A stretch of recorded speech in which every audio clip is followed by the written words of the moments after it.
Assalamualaikum warahmatullahi wabarakatuh. Waalaikumsalam warahmatullahi wabarakatuh. Selamat siang Ibu Evi Sofia dan juga teman-teman semua. Perkenalkan, nama saya Muhammad Novel Ali Syauki dari kelompok 3 selaku moderator yang akan memimpin jalannya presentasi pada siang hari ini. Pertama-tama saya akan memperkenalkan anggota dari kelompok 3. Yang pertama, Andita Yogi Aulia. Yang kedua, Muhammad Novel Ali Syauki. Yang ketiga, Muhammad Andrian Abdussalam. Yang keempat, Ratna Kinanti. Yang kelima, Jafira Widyastuti. Dan yang keenam, Dini. Presentasi yang akan kami bawakan ialah pengertian, teori, dan cara mengukur pertumbuhan ekonomi. Pengertian teori dan cara mengukur pertumbuhan ekonomi. Pengertian. Pertumbuhan ekonomi adalah peningkatan dalam kemampuan dari suatu perekonomian dalam memproduksi barang dan jasa. Dengan kata lain, pertumbuhan ekonomi lebih menunjuk pada perubahan yang bersifat kuantitatif dan biasanya diukur dengan menggunakan data produk domestik bruto (PDB) atau pendapatan output per kapita.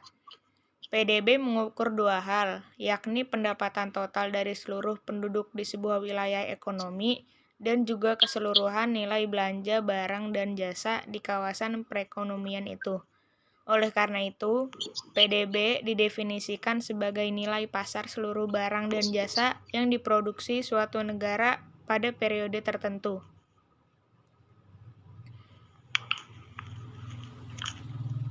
Teori pertumbuhan ekonomi. A. Teori pertumbuhan ekonomi klasik. Teori pertumbuhan klasik menganggap pertumbuhan ekonomi suatu negara akan menurun dengan bertambahnya populasi dan sumber daya yang semakin terbatas. Setidaknya ada 3 pemikiran utama yang merumuskan teori pertumbuhan ekonomi, yaitu pertama, Adam Smith. Teori pertumbuhan ekonomi menurut Adam Smith melihat bahwa suatu perekonomian akan tumbuh jika terjadi pertambahan jumlah penduduk yang memperluas pasar dan mendorong spesialisasi proses spesialisasi bidang kerja diyakininya akan meningkatkan produktivitas pekerja, kemudian mendorong kemajuan teknologi dan pertumbuhan ekonomi.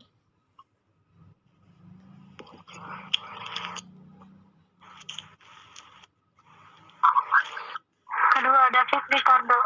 Pendapat David Ricardo tentang teori pertumbuhan ekonomi berkebalikan dengan Adam Smith. Menurutnya, pertumbuhan penduduk yang terlalu besar bisa menyebabkan melimpahnya tenaga kerja.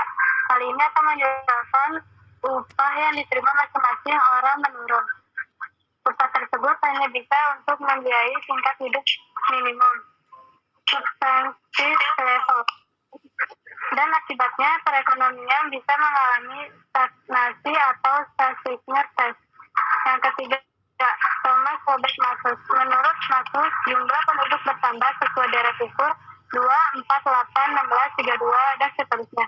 Sedangkan makanan bertambah menurut deret hitung 1, 2, 3, 4, 5, 6, dan seterusnya.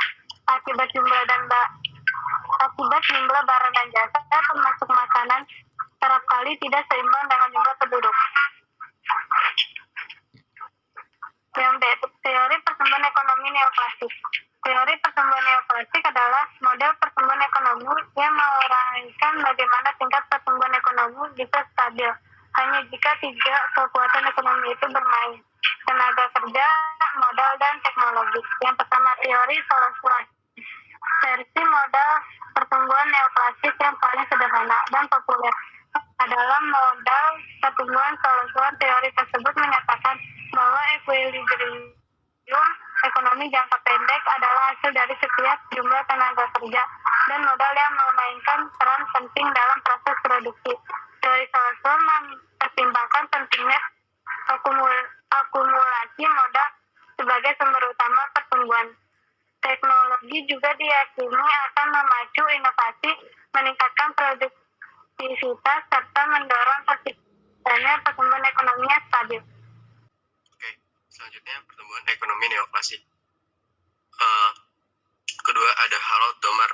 Ia mengemukakan pentingnya pembentukan modal atau investasi sebagai syarat pencapaian pertumbuhan ekonomi yang kokoh, steady growth. Bila pertumbuhan modal telah dilakukan, perekonomian diprediksi dapat memproduksi barang-barang dalam jumlah yang lebih besar. Teori Harold Domar menyatakan bahwa sumber pertumbuhan adalah besar porsi pendapatan domestik bruto PDB yang ditabung sebagai capital stock untuk meningkatkan pertumbuhan ekonomi negara. 3. Schumpeter, ketika yang lain menganggap penduduk sebagai aspek sentral dalam proses pertumbuhan dan pembangunan ekonomi, Schumpeter berpendapat bahwa pendudukan pertumbuhan ekonomi sangat ditentukan oleh kemampuan kewirausahaan. Entrepreneurship bagi dia, kewirausahaan adalah faktor penting yang mendorong inovasi dan pertumbuhan aktivitas produksi.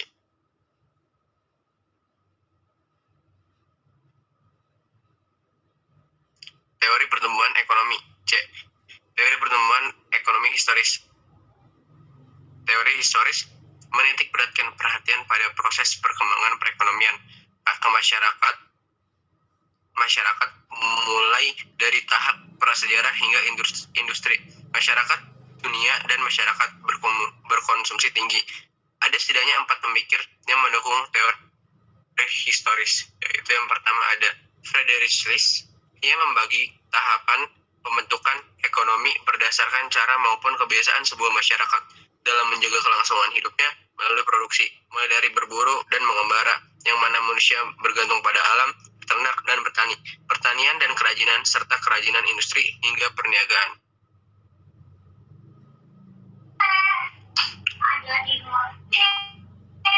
Yang kedua ada Werner Sombart. Werner Sombart yang menganggap bahwa tahapan pertumbuhan ekonomi terjadi karena masyarakat memiliki susunan organisasi dan ideologi masing-masing. Tahapan tersebut dibagi jadi 3, yaitu perekonomian tertutup, kerajinan, dan pertumbuhan, juga kapitalisme. Yang ketiga ada Walt Whitman Rostow. Walt Whitman Rostow menyatakan bahwa dalam hal pertumbuhan ekonomi, suatu negara akan mengalami 5 tahapan. Tahapan awal adalah tradisional. Di tahapan tersebut, ekonomi didominasi oleh sektor pertanian.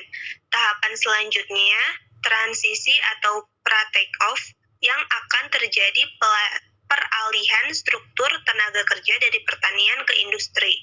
Tahap berikutnya adalah tinggal landas atau take-off, yakni masa pada saat hambatan dalam struktur sosial dan politik dapat diatasi. Tahapan yang kemudian ialah menuju kematangan atau the drive to maturity, di mana serikat buruh dan dagang semakin maju.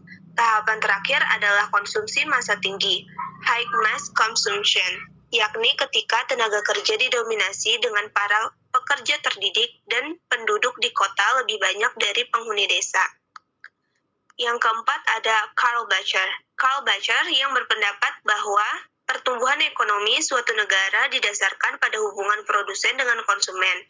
Dalam teori Bacher, ada 4 tahapan perekonomian yang menentukan karakter pertumbuhannya. Yang A ada tahap masa rumah tangga tertutup, yang B ada tahap masa rumah tangga kota, yang C ada tahap masa rumah tangga bangsa, dan yang terakhir ada tahap masa rumah tangga dunia. Teori pertumbuhan ekonomi yang keempat ada teori pertumbuhan ekonomi Kuznets.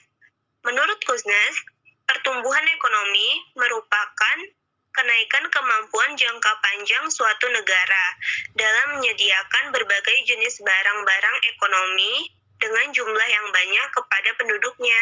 Kuznets mengemukakan pertumbuhan ekonomi bisa dicapai oleh 3 faktor. Faktor pertama adalah peningkatan persediaan barang yang terus-menerus. Faktor kedua yaitu perkembangan teknologi, dan yang ketiga adalah penggunaan teknologi secara efektif dan efisien. Cara menghitung pertumbuhan ekonomi. Secara matematis, persamaan untuk mencari pertumbuhan ekonomi adalah seperti di bawah ini. Cara menghitung pertumbuhan ekonomi sama dengan PDBT dikurang PDBT kurang 1 dibagi PDBT min 1 dikali 100%. Di sini yang dimaksud PDBT adalah produk domestik bruto tahun T Sedangkan PDBT-1 adalah produk domestik bruto tahun sebelumnya. Untuk lebih memahami, ada contoh soalnya. Contoh soalnya adalah diketahui laju pertumbuhan ekonomi Indonesia dalam miliar rupiah. Misal PDB tahun 2012 sebesar 1 miliar, PDB tahun 2013 sebesar 1 miliar 200 juta. Laju pertumbuhan ekonomi pada tahun 2013 adalah masukin PDBT-nya 1 miliar 200 juta, PDBT-1-nya 1 miliar. Ditanyanya pertumbuhan ekonomi tahun 2013. Maka masukin ke rumusnya PDBT dikurang PDBT-1 dibagi PDBT-1 dikali 100%. 1 miliar 200 juta dikurang 1 miliar dibagi 1 miliar dikali 100%. 200 juta dibagi 1 miliar dikali 100%, maka hasilnya adalah 20%. Jadi, pertumbuhan ekonomi pada tahun 2013 adalah sebanyak 20%. Terima kasih. Selanjutnya saya serahkan ke Ali. Baiklah, saya cukupkan presentasi kali ini. Semoga teman-teman semua dapat memahami materi yang sudah kami sampaikan. Jika terdapat salah kata, mohon dimaafkan. Kurang lebihnya saya mohon maaf. Taufiq wal hidayah. Wassalamualaikum warahmatullahi wabarakatuh. Waalaikumsalam.